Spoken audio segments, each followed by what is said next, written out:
भाई real life में तो आपने बहुत सारे दबंग पुलिस ऑफिसर्स देखे होंगे, लेकिन रियल लाइफ में आज मैं आपको एक ऐसे दबंग पुलिस ऑफिसर से मिलवाने जा रहा हूँ। नक्सल ऑपरेशंस के ये माहिर माने जाते हैं और एनकाउंटर स्पेशलिस्ट मैं क्यों कह रहा हूँ, क्योंकि अब तक 34 से ज़्यादा एनकाउंटर कर चुके हैं और कभी भी इनकी जो टुकड़ी इनके साथ रहती है, जो टीम इनके साथ रहती है, उसमें इनके साथ का टीम का कोई भी जवान कभी भी शहीद नहीं हुआ है। भाई रियल लाइफ में तो आपने बहुत सारे दबंग पुलिस ऑफिसर्स देखे होंगे, लेकिन रियल लाइफ में आज मैं आपको एक ऐसे दबंग पुलिस ऑफिसर से मिलवाने जा रहा हूँ जो एनकाउंटर स्पेशलिस्ट के नाम से भी जाने जाते हैं। जी हाँ, मेरे साथ इस वक्त कांकेर ज़िले के पखांजूर थाने के इंचार्ज लक्ष्मण केवट जी मौजूद हैं। बहुत सीने पे 6 मेडल लटक रहे हैं इनके और चमक रहे हैं, अगर मैं गलत नहीं कहूं तो। भाई इन 6 मेडल्स की कहानी क्या है लक्ष्मण जी? सर, ये कहानी 2012 से शुरू हुई, जब मैं कांस्टेबल से सूरजपुर ज़िले से 2012 में बीजापुर जिला गया। जो नक्सलियों का सबसे हार्डकोर क्षेत्र था, वो ऐसा क्षेत्र है जहाँ पे 76 जवान शहीद हुए, जहाँ पे रानी बुदली कैंप, मुर्की नहर कैंप और कई जवान बम ब्लास्ट में शहीद हुए। वैसे क्षेत्र में पहली पोस्टिंग हुई। मन में डर था, लेकिन देश के लिए कुछ करना था, ये जज्बा रखते हुए लगातार नक्सलियों से पिछले 12 सालों से लड़ते लड़ते आज यहाँ तक पहुँचे हैं कि कांस्टेबल से इंस्पेक्टर और उसके बाद भी 1 आउट ऑफ 10 प्रमोशन और 6 बर्गलेंट्री मेडल मिलने का सौभाग्य मिला। देखिए, नक्सल ऑपरेशंस के ये माहिर माने जाते हैं और एनकाउंटर स्पेशलिस्ट मैं क्यों कह रहा हूँ, क्योंकि अब तक 34 से ज़्यादा एनकाउंटर कर चुके हैं और कभी भी इनकी जो टुकड़ी इनके साथ रहती है, जो टीम इनके साथ रहती है, उसमें इनके साथ का टीम का कोई भी जवान कभी भी शहीद नहीं हुआ है। इतनी शानदार टैक्टिक्स के साथ ये काम करते हैं। नक्सल एरियाज़ में काम करने की क्या चुनौतियाँ रहती है, ज़रा दर्शकों को बताइए। चुनौतियाँ हर समय अलग रहती है।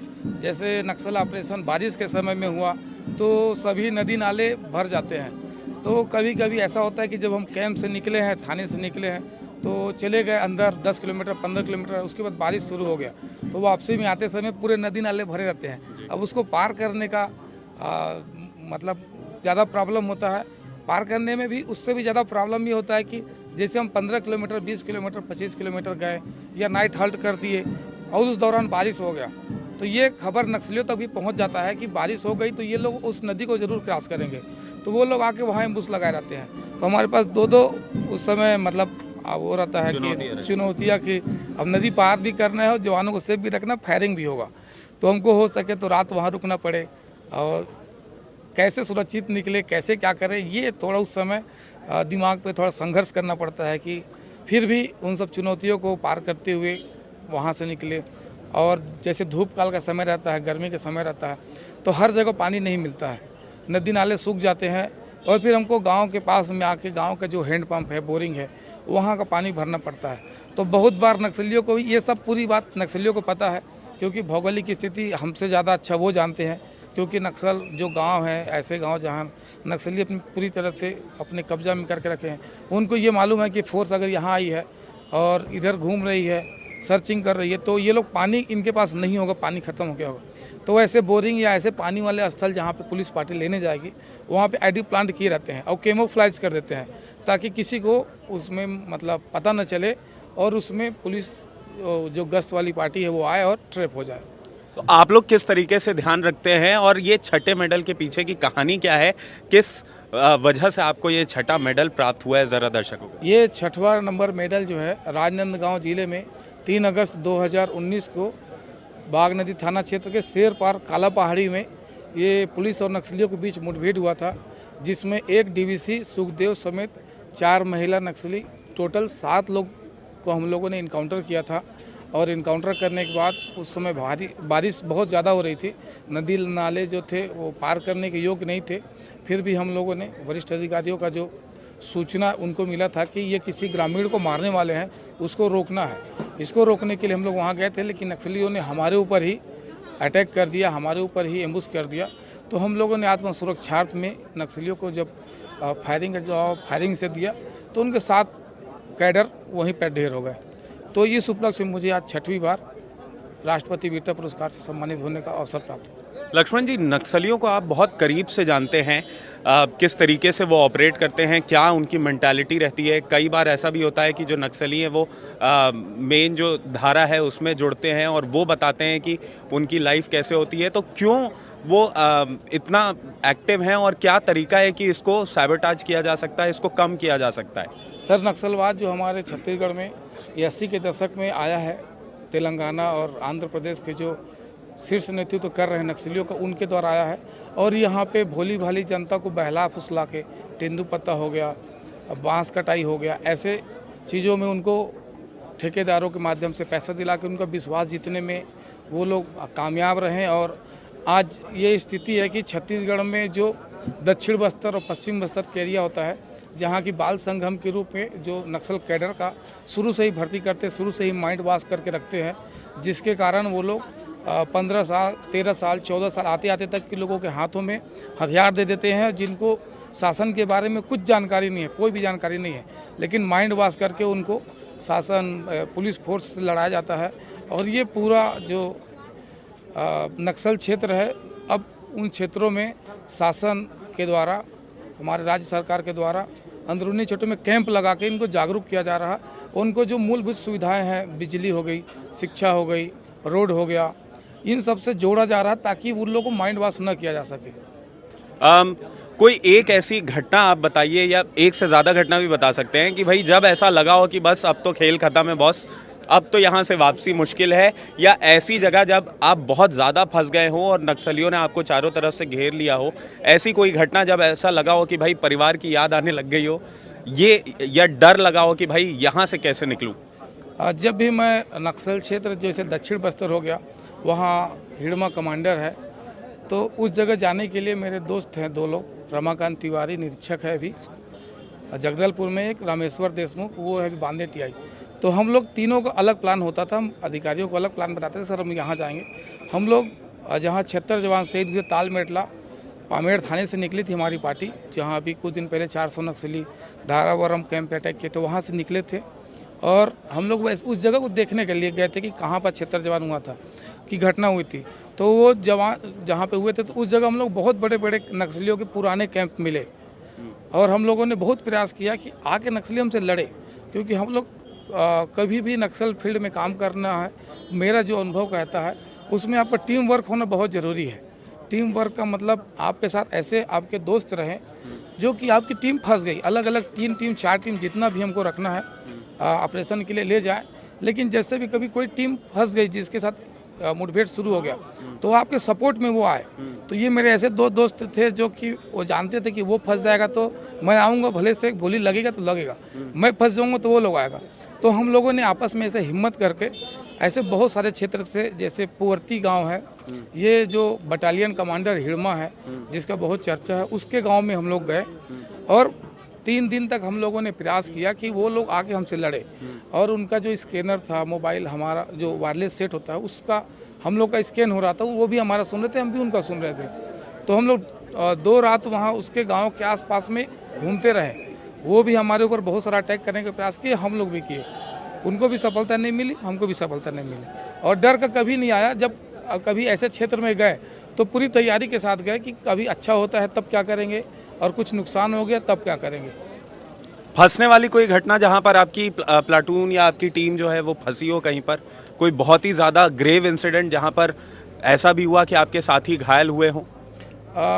कई घटनाएं हुई हैं अभी जो यहाँ जो आपको सबसे ज़्यादा खतरनाक लगती है, आपके मेमोरी में सबसे ज़्यादा ताज़ा है? पामेड़ क्षेत्र में ही हुआ था एक बार। पामेड़ कैंप पे जब हेलीकॉप्टर से, उस समय जब हेलीकॉप्टर चलता था MI-70, तो वहाँ पे फोर्स को लाने ले जाने के लिए हेलीकॉप्टर का यूज होता था, पैदल नहीं चलते थे।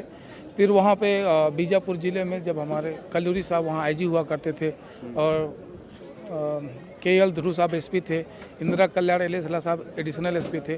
तो उस समय पामेड़ थाने पे एक अटैक हुआ था जिस पे मतलब 3 जवान शहीद हुए थे, CF और DF के। तो उस जगह तुरंत हम लोगों को वहाँ भेजा गया। तो वहाँ गए तो बहुत ज़्यादा संख्या में नक्सली उस जगह को टारगेट किए हुए थे, जो एरिया सैनिटाइज करने के लिए फोर्स जाती है उसको अटैक करने के लिए। फिर हम दूसरे दिन जब गए, पहले दिन ही चले गए, दूसरे दिन फिर हम सर को बोला कि सर हम लोग इन लोग से लड़ते हैं, तो फोर्स बुलाई। तो फिर बीजापुर से MI-70 के माध्यम से बहुत सारा बल आया, तो उस दिन भी नक्सलियों की तरह अटैक हुआ। तो उस दिन में केवल 25 जवानों को लेके अभी जो 400 जहाँ पे नक्सली कैंप लूटने का प्लानिंग किए थे, उस जगह धारावरम नदी तक चले गया। फिर मैं देखा कि बहुत ज़्यादा संख्या में पूरे काले वर्दी में नक्सली दिख रहा है, और हम लोग केवल 25 थे।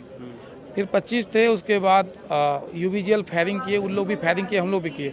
फिर मैं वायरलेस सेट के माध्यम से पामेड़ थाने में पॉइंट भेजा, मैसेज भेजा कि सर फोर्स भेजिए, हम लोग यहाँ पे हैं।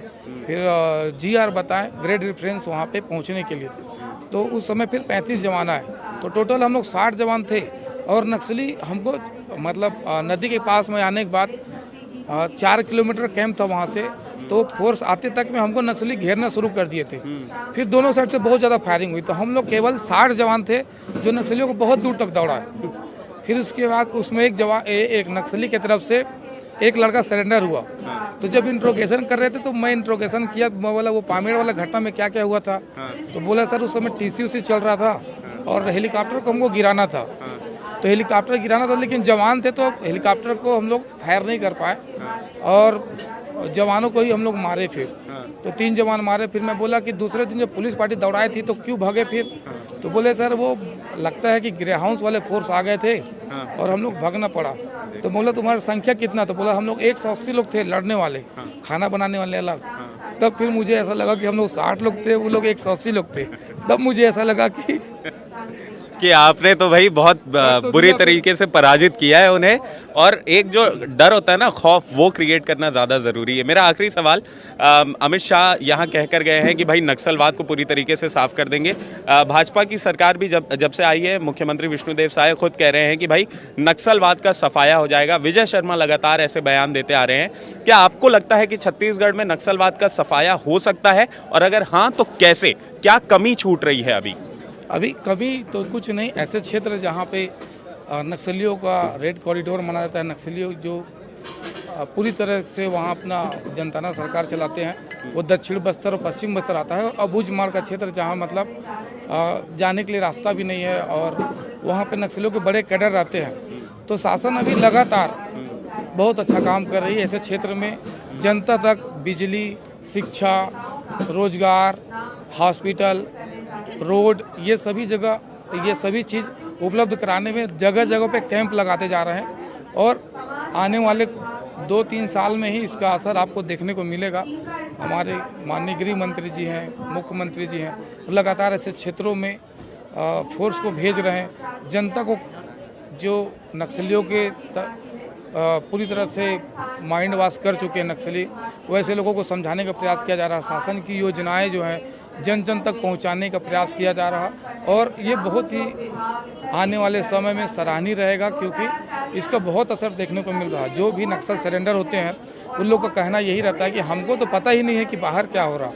वहाँ से सरेंडर होकर आगे बाहर की दुनिया देखते हैं तो उन लोगों को बहुत पछतावा होता है अपने किए पे कि हम लोग जो आंध्र प्रदेश के नक्सली हैं, जो तेलंगाना के जो बड़े कैडर आके हमारा माइंड वॉश करते हैं, जल जंगल ज़मीन की लड़ाई की बात करते हैं और यहाँ से पैसा उगाही करके कहाँ रखते हैं ये पता नहीं है। तो उनको बहुत ज़्यादा पछतावा होता है, और ये लगातार प्रयास कर रहे हैं कि जो उनके रिश्तेदार जो गांव में हैं, जो उनका कैडर है, उनके तक ये खबर पहुंचाया जा सके कि शासन हमारे लिए सब कुछ कर रहा है, हमको नक्सलियों का साथ नहीं देना है, नक्सलियों की तरह जो माइंड वॉश किया जा रहा है उससे बचना है।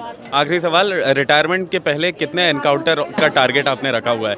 सर अभी टारगेट का तो पहले से नहीं बता सकते, लेकिन ये है कि नक्सलियों की समाप्ति तक जब तक मेरा शरीर साथ देगा तब तक लड़ेंगे और लगातार इसी क्षेत्र में काम करते रहेंगे। तो ये थे हमारे साथ लक्ष्मण केवट जी। बहुत अच्छा लगा आपसे मिलके, और आप जैसे लोगों से समाज को बहुत ज़्यादा इंस्पिरेशन मिलती है। तो ऐसे ही आप बढ़िया काम करते रहिए, और ऐसे ही हम आपको पुरस्कृत करते रहेंगे। राज्यपाल, राष्ट्रपति, पुलिस विभाग आपको पुरस्कृत करते रहे। जैसे आप हमारी सेवा कर रहे हैं, हम भी कोशिश करेंगे कि किसी न किसी रूप में जो जनता है वो आपका पूरा सम्मान करे और पुलिस विभाग का पूरा सम्मान करे। बहुत बहुत शुक्रिया आपका हमारे साथ।